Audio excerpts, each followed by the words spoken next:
So I'm out shopping at Sam's Club the other day with my two youngest daughters. We're going through the cereal aisle. I'm going through quick. I'm trying to prevent some of those boxes of sugar falling into my cart. And right then I have a guy come up to me and say, "You smell amazing." Honestly, I just didn't see it coming. He was a casually dressed dad out with his daughter. But what really made this conversation interesting is he asked me what I was wearing because it reminded him of something he used to own years ago. Now, the fragrance he was thinking of was Dior Fahrenheit. But straight up, gents, that wasn't the fragrance I was wearing. Now, the reason I told him Dior Fahrenheit is that from 1988 to 1998, this was one of the best-selling fragrances in the world. It also has an incredibly unique note profile, which you might not be able to tell by the note breakout right here, which is relatively complex, but really it breaks down to gasoline and leather jackets. It also projects like a... That being said, for a lot of guys, they feel the fragrance is dated. And for some guys, the note profile is so unique, it transports them right back to 1990. Which, hey, not a bad thing, but if you want a modern interpretation, if you want a more refined version that still projects but's less in your face, has great longevity, and feels more like a niche Fahrenheit, guys, then you need to check out the Merchant of Venice's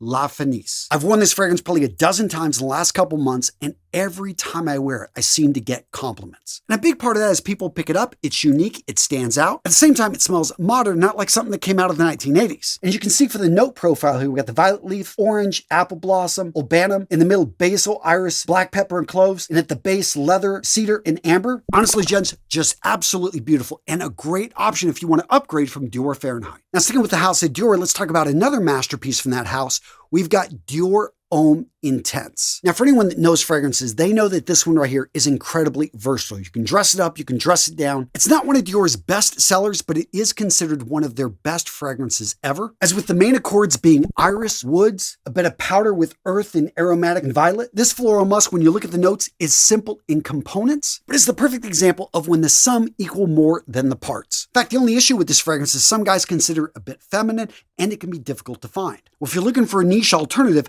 consider Love Flame from the House of Daston. So what you're going to find with this fragrance, very similar accords. You're going to have the powder, warm spice, woods, iris, and amber, along with a bit of earthy musk. Now, what I love about Love Flame, it's got the same powdery iris as we find over in Dior Homme Intense, but it's a little bit sweeter, which makes it, for me, a little bit more masculine, and I know a lot of guys are going to like this one. If you've ever felt that Dior Intense just wasn't for you, I also found longevity on this one great, a solid 8+ hours. Now, gents, today's video is brought to you by Max Aroma. If you're looking for niche fragrances that are hard to find, if you want to make sure you get the real thing, if you want great shipping, you want the best delivered right to your door, go over to Max Aroma. But seriously, gents, if you're looking for fragrances, they're going to blow your mind. New ones to introduce to your collection. You're tired of designer fragrances, get over to Max Aroma and check out all the options they've got for you. And straight up, gents, I'll tell you one of my favorite things is the number of samplers that they've got over there. So if you want to grab a sample set, if you just want to get a sample before you commit to a full bottle, they can make that happen over at Max Aroma. Seriously, in some cases, depending on the deals they got going on, you can save up to 50% off some of your favorite fragrances out there. And yes,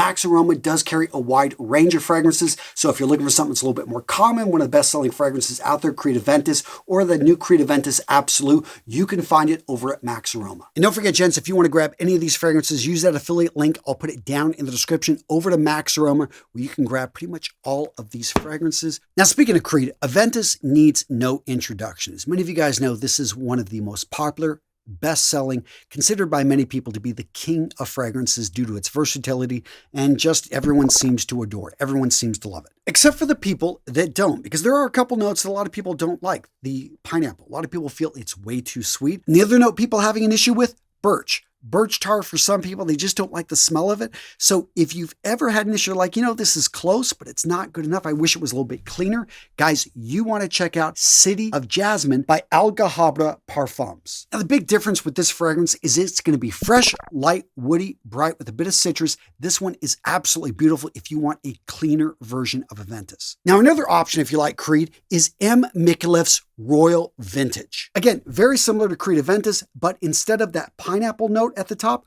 we are going to have an apple note at the top. And again, they got rid of the birch tar, and in this case, they substituted it with thyme and cypress. So it made this fragrance a little bit more aromatic and gave it great longevity. We're talking 7+ hours. And a big part of the longevity is how the oak moss comes out earlier. It's really a masculine classic fragrance. I really like this one. Now, speaking of longevity, this next one takes the cake, and it's really a unique fragrance. So if you like Bleu de Chanel, if you like Ortho Parisi's Megamare, well, just imagine those fragrances coming together, having a love child, and then that love child is kidnapped by Dior Sauvage, who injects it with compound V, the result would be nobility by Spirit of Kings. So when you look at the notes here, what we see are a lot of very unusual notes that aren't combined very often. You got plum, star anise, water notes, even a bit of rose. So we're going to see sweetness, but we're also going to see great longevity. One of the things I love about this one is how strong that aquatic note is. And in fact, I'd say it's the main accord followed by the sweetness, the powder, fruit, freshness, musk with a bit of woods. The result is a versatile blue fragrance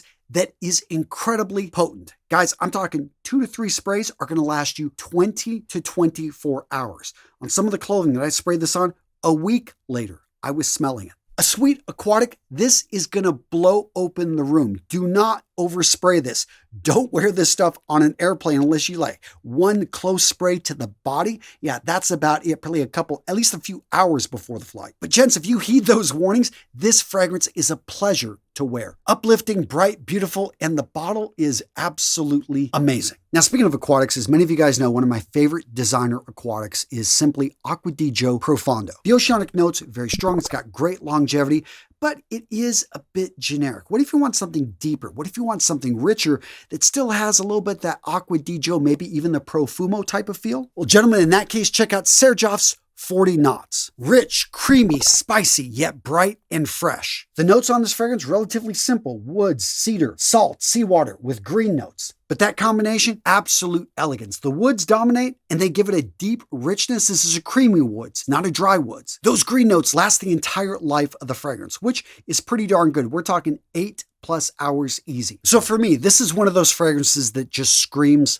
luxury. If you're familiar with Serjoff and his fragrances, these are ones that just the notes, the ingredients, everything seems to be so well blended. And even when you think this fragrance may be too heavy to wear in extreme hot weather, I don't know, it can be challenged. This thing is absolutely beautiful. And it's that creamy overall feeling with the aquatic accords that to me still make this a very wearable 4-season fragrance that, is pretty much a masterpiece. Now, speaking of summer marine masterpieces, let's talk about Paco Rabanne's Invictus. The original fragrance, launched in 2013, was an instant hit because it was fresh, it was sweet, it got compliments. But let's face it, that fragrance comes off as a bit synthetic, as perhaps a fragrance for teenagers. So what's a grown man's version of Invictus? Well, gents, you need to check out a gel from the Spirit of Dubai. So one thing you're going to notice about the notes when it comes to any fragrance from the Spirit of Dubai is they don't mess around. These are really meticulously crafted, high-end fragrances that seem to have a pinch of everything. So to make sense of this, let's look at the main accords. Right here at the top, we see citrus. It's an aromatic, sweet, fruity green with a bit of aquatic and fresh spice and a floral marine and bit of woods right there at the bottom. The result is a beautiful, masculine, summer, fruity scent that's refreshing,